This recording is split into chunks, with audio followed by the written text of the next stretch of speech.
Dear students, पिछले term में हम कोलाइडल सॉल्यूशन के प्रिपरेशन के डिस्पर्शन मेथड और कंडेंसेशन मेथड के बारे में डिटेल में पढ़ चुके हैं। आज हम पढ़ेंगे purification of colloidal solution. Purification of colloidal solution यानी कोलाइडल सॉल्यूशन का शुद्धिकरण कोलाइडल विलयनों में किसी वैद्युत अपघट्य की अल्प मात्रा तो कई बार उनके स्थायित्व को बढ़ाने वाली होती है, लेकिन यदि उनकी मात्रा थोड़ी अधिक हो तो कोलाइडल स्कंदित होकर अवक्षेपित हो जाते हैं। अतः कोलाइडल विलयन में इन वैद्युत अपघट्यों को तथा अन्य विलय अशुद्धियों को दूर करने का शुद्धिकरण आवश्यक है। इनके लिए हम 3 विधियां काम में लेते हैं, जिसमें पहली विधि है डायलिसिस, दूसरी है इलेक्ट्रोलिसिस डायलिसिस और तीसरी है अल्ट्राफिल्ट्रेशन। पहली विधि हम ले रहे हैं डायलिसिस। इसको हिंदी में अपोहन भी कहते हैं। किसी वनस्पतिक व यांत्रिक झिल्ली में से विसरण के द्वारा कोलाइडल को कोलाइड से पृथक करने की प्रक्रिया डायलिसिस कहलाती है। जांतव झिल्ली तथा पार्चमेंट पेपर की एक थैली को कोलाइडल विलयन में डालकर एक बीकर में लटका देते हैं। इसमें जल को लगातार प्रभावित करते हैं। इसमें कोलाइडल में उपस्थित वैद्युत अपघट्य विस्तृत होकर निकल जाते हैं तथा सॉल शुद्ध हो जाता है। डायलिसिस की क्रिया अत्यंत मंद होती है और धीरे धीरे संपन्न होती है, लेकिन इस क्रिया में गर्म जल का उपयोग किया जाए तो यह क्रिया अधिक तीव्र हो जाती है।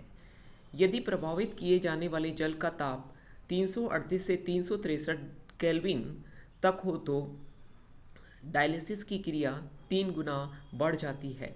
इस प्रक्रिया को गर्म डायलिसिस या गर्म अपोहन कहते हैं। जैसा चित्र में यहाँ दिखाया गया है, यहाँ से पानी डाला जाता है और सोल को इस जांतव झिल्ली में ले लिया जाता है और 2 इलेक्ट्रोड के साथ लगा दिया जाता था।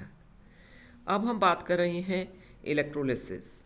विद्युत के प्रभाव में डायलिसिस की क्रिया को और तीव्र कराया जा सकता है। विद्युत के प्रभाव से कोलाइडल विलयन में विद्यमान वैद्युत अपघट्य के आयन विपरीत आवेशित इलेक्ट्रोडों की तरफ आकर्षित होते हैं, जिससे डायलिसिस की क्रिया शीघ्रता से पूर्ण होती है। इस अपोहन या डायलिसिस की क्रिया का उपयोग गुर्दे या किडनी के खराब होने पर रक्त में विभिन्न उपापचयी क्रियाओं के फलस्वरूप घुले हुए हानिकारक लवणों को हटाने के लिए किया जाता है। तीसरी विधि, जैसा मैंने आपको बताया, वो है अल्ट्राफिल्ट्रेशन। इस अल्ट्राफिल्ट्रेशन को सूक्ष्म फिल्ट्रेशन भी कहा जाता है। इस विधि में एक ऐसा छन्ना कागज या फिल्टर पेपर लिया जाता है जिसमें से पदार्थ के सूक्ष्म कोलाइडी कण भी नहीं निकल पाते। निर्वात पंप की सहायता से कोलाइडल विलयन में इस विशेष छल्ले कागज व अल्ट्रा फिल्टर से छनते हैं। इस क्रिया को कोलाइडी विलयन के शुद्धिकरण के साथ साथ सांद्रण भी हो जाता है। अब हम बात करेंगे प्रॉपर्टीज़ ऑफ कोलाइडल यानी कोलाइडों के गुणों की। कोलाइडल के कुछ महत्वपूर्ण गुण जो हैं वो ये हैं कि इसमें एक तो विषमकामता होती है। कोलाइडल विलयन विषमगामी प्रकृति के होते हैं, जिनमें 2 प्रवस्थाओं का अस्तित्व होता है। इनको परिक्षिप्त अवस्था व परिक्षेपण माध्यम कहते हैं। चूँकि परिक्षेपण माध्यम में परिक्षिप्त प्रवस्था के कण निलंबित रहते हैं, अतः कोलाइडी विलयनों में द्वि अवस्था तंत्र होता है। दूसरा है इसके अंदर स्थायित्व। कोलाइडल सॉल्यूशन जो होते हैं वे बहुत स्थायी होते हैं। इनके पार्टिकल्स जो हैं वो सॉल्यूशन में अनंत काल तक लटके रहते हैं और ये बॉटम में या पैंदे पर नहीं बैठते। अगर इनके अंदर high speed ultra centrifuging machine के अंदर रखा जाए तो ये पार्टिकल जो है वो पैंदे पर बैठ जाते हैं। तीसरी प्रॉपर्टी है कोलिगेटिव प्रॉपर्टीज़, जिसे अणुसंख्यक गुण भी कहते हैं। अणुसंख्यक गुणधर्म विलय में कणों की संख्या पर निर्भर करते हैं। कोलाइडल कण अनेक छोटे छोटे कणों के पुंज होते हैं, अर्थात कोलाइडल कण अनेक अणुओं में समूह के रूप में उपस्थित रहते हैं, जिनमें कोलाइडल विलयन में कणों की संख्या कम होती है। अतः कोलाइडल विलयनों में अणुसंख्यक गुण नगण्य होते हैं। केवल परासरण दाब में ही इसको मापा जा सकता है। उसके बाद उसकी प्रॉपर्टी है निस्पंदन या फिल्ट्रेबिलिटी, जिसको हम कोलाइडल विलयन को फिल्टर पत्र में से तो आर पार हो जाते हैं, परंतु यह चर्म और जांतव झिल्ली के पार नहीं होते। नेक्स्ट उसकी हम प्रॉपर्टी ले रहे हैं काइनेटिक प्रॉपर्टीज़ यानी गतिक गुण। 1827 में एक अंग्रेजी वनस्पतिक शास्त्री अल्बर्ट ब्राउन ने पाया कि यदि पराकणों को जल में डाला जाता है तो वे लगातार इधर उधर अनिश्चित पथ पर गति करते हैं। बाद में पाया गया कि समस्त कोलाइडल विलियों के कण भी ऐसे ही अनिश्चित वेग में अनिश्चित पथ पर गति करते हैं और कोलाइडल कणों की इस गति को ब्राउनियन गति कहा। जैसे आप चित्र में देख रहे हैं कि ये यहाँ के डायग्राम में ये कण यहाँ से जाता है, फिर टक्कर खा के अपना पाथ जो है वो बदलता रहता है। तो यह गुण प्रत्येक कोलाइडल विलियन के अंदर जो है वो ब्राउनियन मोमेंट जो है वो पाया जाता है।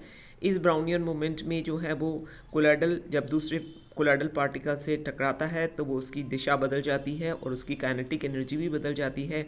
यह एक जिग-जैग फॉर्म के अंदर मूवमेंट करता है। इसका उदाहरण है जैसे सिनेमा हॉल में कोई डस्ट पार्टिकल किसी एक छेद में से रेगुलर बीम के रूप में आते रहते हैं। अब उसकी दूसरी प्रॉपर्टी है प्रकाशीय गुण या ऑप्टिकल प्रॉपर्टी, जिसको हम टिल्डन प्रभाव भी कहते हैं। टिल्डन प्रभाव, यदि प्रकाश की किसी किरण को किसी वास्तविक विलयन में प्रभावित किया जाए तो वह उसमें से प्रभावित हो जाता है लेकिन हमें दिखाई नहीं देता। अर्थात किरण पुंज में लंबवतः देखने पर प्रकाश पथ दिखाई नहीं देता, परंतु जब प्रकाश की किरण पुंज किसी कोलाइडल विलयन में प्रभावित की जाती है तो किरण पुंज के लंबवतः देखने पर किरण पुंज का पथ चमकीले शंकु के रूप में दिखाई देता है। जैसे यहाँ पे सोर्स ऑफ लाइट है, यहाँ लेंस है और इसको हम एक ट्रू सोल्यूशन में से पास करके कोलाइडल सोल्यूशन में पास कर रहे हैं, तो आप यहाँ देख रहे हैं कि यह एक कोन के रूप में, शंकु के रूप में दिखाई देता है। इस घटना को टिल्डन प्रभाव कहते हैं। यह प्रभाव कोलाइडल विलयनों को वास्तविक विलयन से विभेद करने में उपयोगी होता है। कोलाइडल कणों का आकार प्रकाश किरणों की तरंग दैर्घ्य के लगभग बराबर होता है, अतः कोलाइडल कण प्रकाश किरणों का अधिशोषण करते हैं तथा प्रकीर्णन कर देते हैं, जिससे कोलाइडल कण चमकीले दिखाई देते हैं। यह टिल्डन प्रभाव कोलाइडल कणों द्वारा प्रकाश किरणों के प्रकीर्णन, स्कैटरिंग ऑफ लाइट के कारण होता है। वास्तविक विलयन टिल्डन प्रभाव प्रदर्शित नहीं करते क्योंकि वास्तविक विलयन में कण अति सूक्ष्म होते हैं तथा प्रकाश किरणों का प्रकीर्णन नहीं कर सकते। द्रव स्नेही कोलाइडल विलयनों में टिल्डन प्रभाव बहुत क्षीण होता है, जबकि द्रव विरोधी कोलाइडल विलयन में टिल्डन प्रभाव प्रबल होता है, क्योंकि प्रकाश का प्रकीर्ण परिक्षेपित प्रवस्था तथा परिक्षेपण प्रवस्था के अपवर्तनांक के अंतर के समानुपाती होता है। द्रव विरोधी कोलाइडल विलयन में यह अंतर द्रव स्नेही कोलाइडल विलयनों की तुलना में अधिक होने के कारण टिल्डन प्रभाव जो है वो अधिक होता है। यदि सूर्य की किरण जब रोशनदान में से किसी अंधेरे कमरे में प्रवेश करती है तो धूल के कणों द्वारा प्रकाश के प्रकीर्णन के कारण टिल्डन प्रभाव जो है वो प्रदर्शित होता है। रंग कोलाइडल कणों में प्रकाश की किरणों को प्रकीर्णित करने का गुण होता है। यदि इस प्रकीर्णित प्रकाश की तरंग दैर्घ्य का मान प्रकाश के दृश्य क्षेत्र में होता है तो कोलाइडल रंगीन दिखाई देते हैं। रंग की गहराई उनके कणों के आकार पर निर्भर करती है। जैसे सिल्वर के सोल के कणों के आकार में वृद्धि होने के कारण सोल का रंग गहरा हो जाता है। अंत में हम ले रहे हैं इलेक्ट्रिकल प्रॉपर्टीज़ यानी वैद्युत गुण। वैद्युत गुण में कोलाइडल गणों का यह एक महत्वपूर्ण गुण है कि कोलाइडल कणों पर सदैव धन आयन या ऋण आयन आवेश होता है, अतः किसी कोलाइडल या सोल के समस्त कणों का समान आवेश होता है। परिक्षेपण माध्यम पर कोलाइडल विलयन के आवेशों के विपरीत और बराबर होता है। इस तरह कोलाइडल विलयन उदासीन होते हैं। उदाहरण के तौर पर आर्सेनिक सल्फाइड का सोल के कणों पर ऋण आवेश होता है तथा टाइटेनियम और फेरिक हाइड्रोक्साइड सोल के समस्त कण जो होते हैं वो धन आवेशित होते हैं।